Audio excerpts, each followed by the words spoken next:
spreadsheets, the finances, the phone calls, the reminders, the text messages to us as a group that keep us on track. The details that none of us even realize are happening, they handle. They're the reason our volunteer roles feel manageable. They make our ideas possible and they keep us organized, informed, and on track. So we're thankful for them. Mark Ward can't be here tonight, but we're thankful for Mark. We're also incredibly thankful for Hal. We're not letting him go, but officially Hal is rotating on.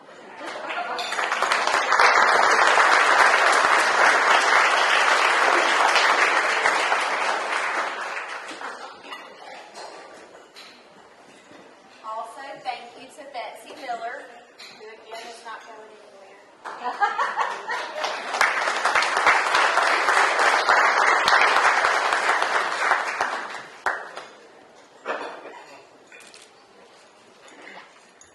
We also have a plaque for Rob Kirkland, but Rob couldn't be here tonight either. So, on a personal note, thank you for trusting me to serve as your president. It's been a privilege.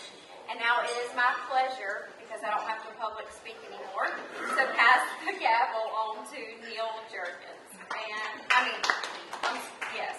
And Neil is just excited as I was, and he has vision and a genuine heart for service. So I have no doubt that he'll continue to move this chamber forward in meaningful ways. Thank you for stepping up to serve, and we're behind you, and we're excited for the year ahead. Thank you, Melissa. And thanks to all again, thanks to all of you for being here. We have so many businesses here represented tonight, all the way from small local businesses to large corporations, and we're so thankful for each and every one of you. It takes all of us coming together, and it takes all of the support and sponsorships to help us, do what we do. So if you would look at the handout, the little brochure that you have at your table, this is a list of the events that we do. Most of them every year. We just started doing 2 more this year, the Easter egg hunt and the Christmas luminaries. We'd like to go ahead and ask for each of you, if you don't mind, whenever you see, our executive director, Ms. Judy, whenever she's posting these things on social media, when you see it come across your social media, go ahead and help us share that. That's really going to help promote these events and get more people into this town, which is also going to, of course, support the community and the businesses here that. So I'd like to take this time to recognize Melissa and the hard work that she has put in as our 2025 Chamber Board President, and for all of the hard work that she's put in over this past year. When Melissa asked me if I would be willing to be the president-elect and precede her, my initial emotion was that I felt honored to follow her. And my next thought, I don't know if you remember this, but I was like, did literally everyone else say no? and that's what her and Judy did too. They left, and I was being serious. I was like, follow Melissa. She's amazing at everything she does. My next thought was that I hope we're going to have someone really good following me, which is going to be Miss Lynn Stallworth. She's gonna follow me. She is the president-elect this year. Melissa, we're so grateful for you and the hard work that you've put in this past year. We do have a little gift for you if you'd be so kind to come back up just one more time.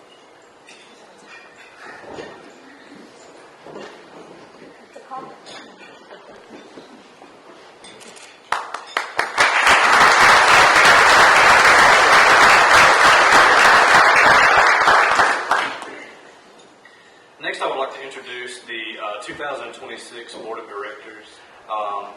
First is going to be President-elect Ms. Lynn Stallworth, Melissa McMillan, Leslie Douglas, Donna Mansell, Brittany Neal,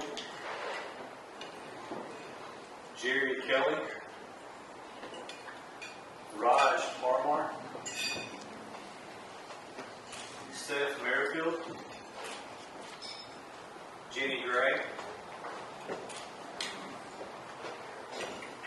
Dennis Bondurant, Julie Vanderwater, and Rachel Lamb.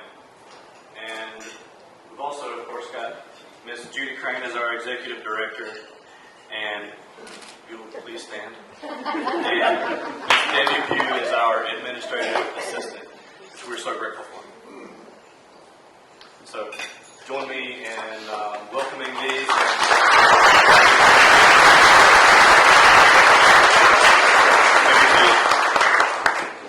And one student from T.R. Miller, an Excellence in Achievement Award. In 2012, the Chamber established these awards in honor and in memory of two men, Principal Philip Ellis and Principal Donnie Roach. These two men not only made an impact in our local school systems, but also in this community.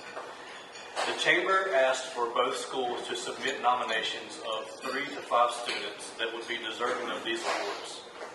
In keeping with the values that Principal Ellis and Principal Roach held, the students nominated would excel in 3 areas. In the classroom with a GPA of 3.0 or higher, in community and civic involvement, and with extracurricular activities. While we did agree that all nominees were well deserving of the award, we were only able to choose one per school. The awards being given this evening is a $500 scholarship made possible by David's Catfish and Medical Center Pharmacy, and is being awarded to these 2 outstanding students to assist with furthering their education. The Donnie Roach Excellence in Achievement Award goes to a student that holds a 3.7 GPA. He has played on the T.R. Miller football and baseball teams. He is in the Student Government Association and also in Peer Helper Plus. He has also volunteered his time with a number of different community and civic organizations. He is ambitious and competitive, but puts God first and strives to always improve both in academics and athletics. Would everyone please join me in congratulating Mr. Bryson Barrow for the Donnie Roach Excellence in Achievement Award. He's actually got a baseball game in Jay at this point right now. So his mother, Miss Tricia, she's come up to accept the award for it.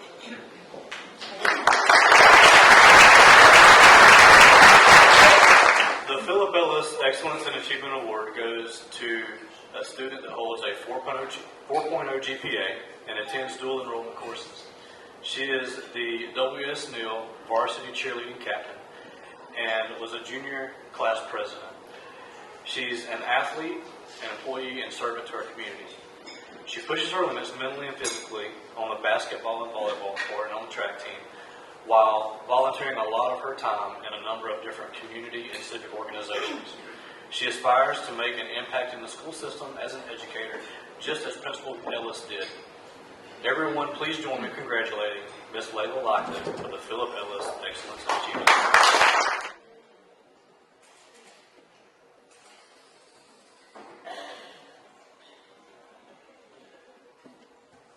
Good evening, everyone, and thank you all that are gathered here tonight to celebrate East Brewton, Brewton, and the many accomplishments of these communities.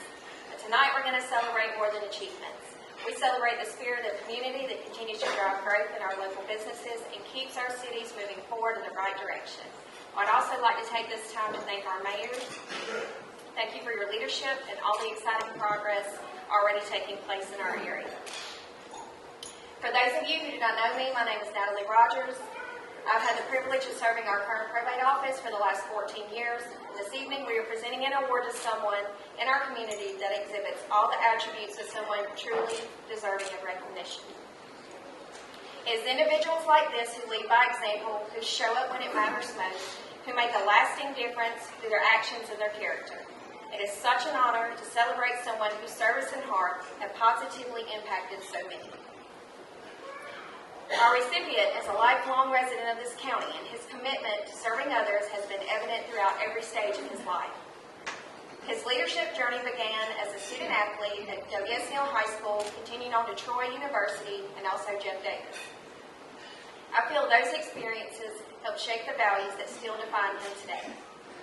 As a leader, a public servant, a businessman, a church member, a boss, and a friend, I I cannot think of anyone more deserving of this honor.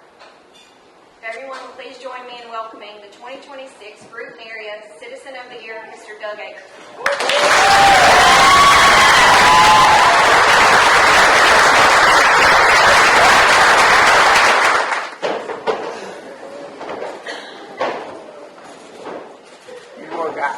Thank you. Yeah, I was. First of all, thank y'all. Thank you to all of the people that's involved in this chamber. They do such a wonderful job, and they've done a great job always. I've been to a lot of these chamber meetings. They always have a great program, and I've sat out there before and knew who was going to win a lot of times, and but I had no idea that I could. I shouldn't have ate that last piece of cheesecake. That's actually going on, but I'm going to do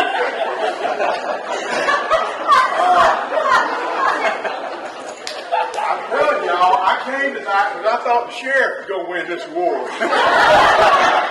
He's not even here. There's nothing else I can say. I love Brewton, East Brewton, Escambia County. I try to help everybody I can in this county. You know, one of my favorite, my only ability is availability.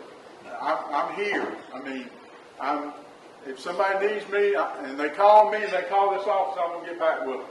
I mean, you've got to respect people enough when they call you and they need something to call them back.